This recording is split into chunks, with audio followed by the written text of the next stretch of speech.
Hello there, this is IC2 here with another TF2 gameplay video. In this video I'm going to be playing with a direct hit here on King of the Hill Viaduct, and if you do notice that this video looks a little bit different than my other videos, that's because I was trying out a new recording program at the time, the PLDX. I have to say that I don't like it quite as much as my oldest recording method, but I thought I'd still release the footage, of course. You might notice that the frame rate is a little tricky at parts, but hopefully it won't distract you too much.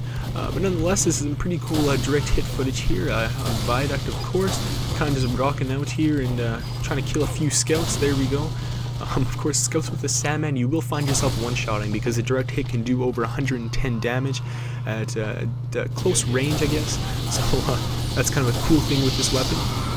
Of course, if I do aim at the ground there at the Pyro, he's not going to die because the direct hit splash damage is a lot worse than the rocket launcher, and that is the one downside to this weapon. The rockets travel extremely fast and do a lot of damage if you're able to hit them, but you can't just rely on splash damage to kill people, which is kind of a bummer, but I guess that's how you have to balance this weapon out. But yeah, just chilling by the enemy spawn. If you do notice, I'm not going to be using my secondary weapon at all, and that's because I'm actually equipped with the gunboats. You can't really see it, of course, but I am equipped with the gunboats, and that kind of allows me to rocket jump around the map. And Viaduct is kind of a smaller map, so it allows me to kind of get from spawn to mid really fast with only a couple rocket jumps. But I don't really recommend that you use the gunboats with the direct hit. I like to use them more with the rocket launcher, because with the direct hit it's nice to have a weapon where you know you can reliably finish people off with. So that would be the shotgun. If you do notice what I did there, I actually had no ammo at the time when I was Ubered. So I do have the gunboats equipped, so I couldn't go to my shotgun, and if I did pull out my equalizer like I did, the medic can't heal me. So that's kind of a tough situation, and it almost caused me to die there. I'll say that was the reason of that crappy death where I hid in the bushes, but that's kind of a tricky situation that you can get in sometimes with the gunboats. I kind of actually find it pretty funny when the medic Ubers you and you can't do anything but pull out your equalizer, and that usually doesn't work out for the better, but oh well. If you did notice, I did skip a life there. Kind of just chilling here. The enemy actually does have the point, and we've been able to capture it for about a minute 30 seconds. I don't like skipping ahead lives and videos. I know sometimes it's good to show some lives where I don't do so well. It's just that there are some lives where it's about a minute or 2 minutes of nothing, I guess, and I don't really want to bore you guys. But that was actually a nice shot there. I was able to pop up that crits demo and shoot him out of the air too, so I was able to kill him, of course, because if you are able to hit someone in the air with this weapon, you will do mini crits, and that is one of the cool things about it. It's really a great anti-air gun, I guess, if you could call it that.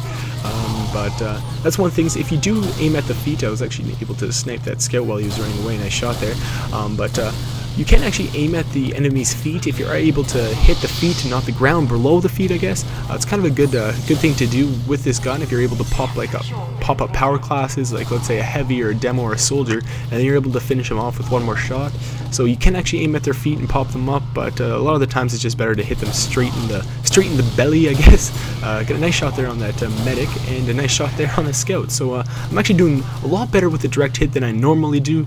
I can't say I use the direct hit very often. I do prefer the rocket launcher because I do like my splash damage. Not saying that I don't like the speed of this, the speed of the rockets in this one. I just like being able to hit the feet or hit the ground and kill some people. So again, I don't use the direct hit as much as the rocket launcher, but again, it's still a fun weapon, and I actually find it's kind of one of those fun distraction weapons where, let's say I want to kind of screw around a little bit. Usually people like to go with the Huntsman or the Sandman, and sometimes I actually just like to go with the direct hit because it's just a lot of fun to kill some people from longer range and shoot rockets that fly at 100 million miles per hour. But yeah, we're actually doing quite a bit of work here. As you can see, I do have a medic with me for a lot of this video. It's actually a very good medic. So that really helps me out, and I'm able to kind of explore the map a little bit more and be a little bit more aggressive than I usually would without a medic who heals me every so often. So that's pretty good. Do jump over that after that pyro and get air blasted away. Oh noes. But back to business here, and one-shotting scouts, and that's one of the things. I know when I do play scout, I hate playing against direct-hit soldiers because that is one of the really crappy things, is that you will get one shot sometimes. But nonetheless, here, round is over. It is overtime, but actually it looks like they do have someone on the point here. It's not Strawberry, it's Rawberry. I guess I can't really do that very well, but cool name, I guess, Mr. Pedro. But yeah, it looks like we're actually going to win this game, so a pretty successful round there, top ranking like a boss with the direct hit here. And yeah, I hope you enjoyed this video. Please subscribe if you want to see more videos like these in the future, and thanks for watching, you guys.